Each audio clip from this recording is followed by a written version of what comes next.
पहले कि वो हेनरी कुछ बोल पाता, एक बार फिर से वो टेलीपोर्ट हो जाता है। और अब एक बात तो हेनरी और क्लेयर को समझ में आ जाती है कि जल्दी फ्यूचर में हेनरी मरने वाला है। क्लेयर उसे बताती है कि जब भी तुम टाइम ट्रेवल करके मेरे पास आए हो, तुम कभी भी 40 साल से ज्यादा के नहीं थे। इसका मतलब ये है कि लगभग 40 साल की उम्र में हेनरी की मृत्यु होने वाली है। हेनरी क्लेयर से कहता है कि तुम चिंता मत करो, मैं किसी न किसी तरह से फ्यूचर में अपने आप को बचा लूंगा। और हेनरी जानता है कि वो चाहकर भी ऐसा नहीं कर सकता। वो भविष्य में होने वाले इवेंट्स को बदल नहीं सकता। कुछ दिनों के बाद हेनरी को पता चलता है कि क्लेयर प्रेग्नेंट है, यानी कि वो पिता बनने वाला है। और जल्दी उसकी पत्नी यानी क्लेयर का मिसकैरेज हो जाता है, जिससे हेनरी को समझ में आ जाता है कि जो पावर्स उसके अंदर टाइम ट्रेवल करने की है वो उसके बच्चे के अंदर भी थी। इसीलिए वक्त से पहले यानी कि इस दुनिया में आने से पहले ही उसने टाइम ट्रेवल कर लिया, जिस वजह से उसकी मृत्यु हो गई। और अब हेनरी बहुत ज्यादा परेशान है, इसीलिए वो एक डॉक्टर से मिलता है और अपने बारे में सब कुछ बताता है। जिसके बाद डॉक्टर उसकी पूरी बॉडी को स्कैन करने के लिए उसे एक मशीन के अंदर डालता है। यहाँ मशीन के अंदर भी हेनरी कई बार टाइम ट्रेवल करता है। और अब डॉक्टर उसकी पूरी बॉडी को स्कैन करने के बाद हेनरी और क्लेयर को बताता है कि हेनरी के अंदर जो टाइम ट्रेवल करने की पावर है वो उसके जीन्स की वजह से है, जो जीन्स उसके बच्चे में भी जाते हैं। इसीलिए बार बार तुम्हारा मिसकैरेज हो जाता है। दरअसल बार बार मिसकैरेज होने की वजह से क्लेयर बहुत ज्यादा डिस्टर्ब होती है। हेनरी इसके लिए अपने आप को जिम्मेदार समझता है, इसीलिए वो अपना ऑपरेशन करवा लेता है, जिसके बाद अब वो कभी पिता नहीं बन सकता। क्लेयर इस बात से उससे बहुत नाराज होती है, क्योंकि वो माँ बनना चाहती है, लेकिन अब वो माँ नहीं बन सकती। रात को ये दोनों के दोनों अलग अलग कमरों में सोते हैं। तभी क्लेयर का फोन रिंग होता है और जब वो फोन रिसीव करती है तो ये पास्ट से आए हुए हेनरी का होता है। वो उससे मदद मांगता है और अब क्लेयर उसके पास जाती है।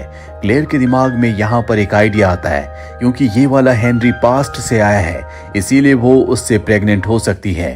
क्लेयर उसके साथ इंटीमेट होती है और इसके बाद जब वो घर आती है तो हेनरी को सब कुछ बताती है कि किस तरह से मैं तुम्हारे पास्ट वाले रूप के साथ इंटीमेट हुई और अब मैं एक माँ बन सकती हूँ। कुछ दिनों के बाद वो प्रेग्नेंट हो जाती है।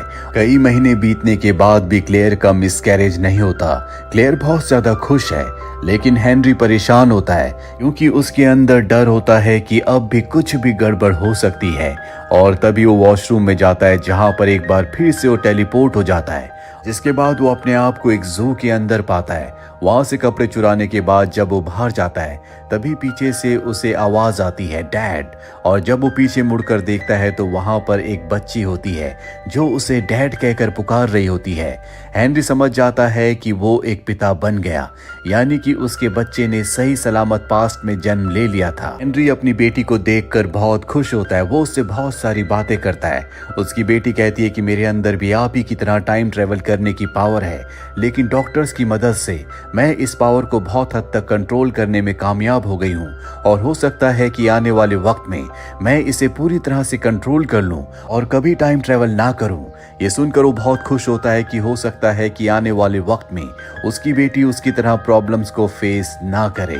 अब वो पूछता है कि इस वक्त में तुम्हारी मॉम और डैड कहाँ पर हैं, यानी कि वो अपने और क्लेयर के बारे में पूछ रहा होता है। उसकी बेटी बताती है कि जब मैं 5 साल की हुई थी तभी आपकी मृत्यु हो गई थी। ये सुनकर हेनरी और उसकी बेटी उदास हो जाते हैं। हेनरी एक बार फिर से टाइम ट्रेवल करके वापस क्लेयर के पास आ जाता है। वो क्लेयर को बताता है कि तुम्हें घबराने की कोई जरूरत नहीं है, हमारी बेटी होगी जिसका नाम हमें सोचने की जरूरत नहीं है, क्योंकि उसकी बेटी ने उसे पहले ही अपना नाम बता दिया था, जो कि होता है एल्बा। लेकिन वो क्लेयर को ये नहीं बताता कि जब उनकी बेटी एल्बा 5 साल की होगी तब उसकी मृत्यु हो जाएगी। जल्द ही इनके घर में एक लड़की जन्म लेती है जिसका नाम ये एल्बा रखते हैं। धीरे धीरे 5 साल बीत जाते हैं। हेनरी ज्यादा से ज्यादा वक्त अपनी बेटी और अपनी पत्नी क्लेयर के साथ बिताता है। आज उसकी बेटी का बर्थडे है। हेनरी को पता है कि वो जल्दी मरने वाला है। क्लेयर और हेनरी बाहर अपनी बेटी को देख रहे होते हैं, जो एक बड़ी लड़की के साथ घूम रही होती है। हेनरी क्लेयर को बताता है कि ये एल्बा का भविष्य का रूप है जो उससे मिलने के लिए आया है। एल्बा का जो भविष्य का रूप होता है वो 5 साल की एल्बा को बता देता है कि आने वाले क्रिसमस के दिन हमारे पिता की मृत्यु हो जाएगी, जिससे 5 साल की एल्बा बहुत दुखी हो जाती है और वो घर के अंदर आकर क्लेयर को ये बात बता देती है।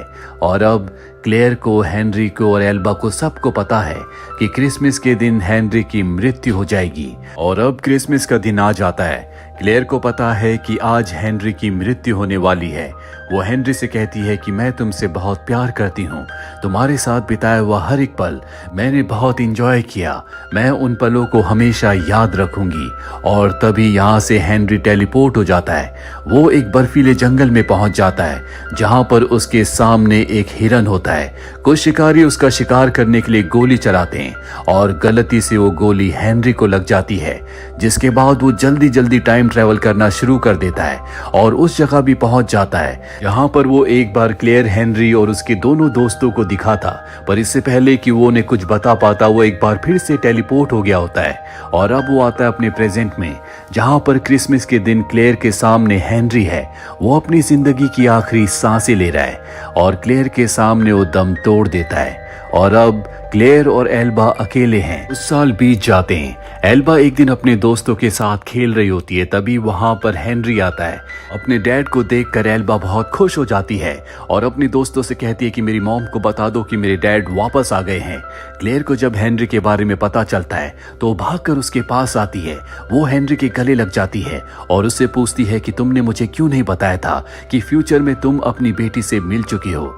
हेनरी कहता है कि मैं नहीं चाहता था कि तुम मेरा इंतजार करो, तुम्हें अपनी जिंदगी को अब खुद ही जीना होगा, शायद ये हमारी आखिरी मुलाकात है। और इसके बाद वो एक बार फिर से यहाँ से गायब हो जाता है। जिसके बाद क्लेयर हेनरी के कपड़े उठाती है और अपनी बेटी एल्बा के साथ घर की तरफ निकल पड़ती है।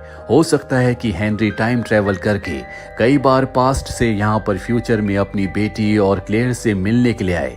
आपको क्या लगता है कमेंट बॉक्स में जरूर लिखें। तो ये थी पूरी कहानी इस फिल्म की। उम्मीद करते हैं कि ये कहानी आपको पसंद आई होगी।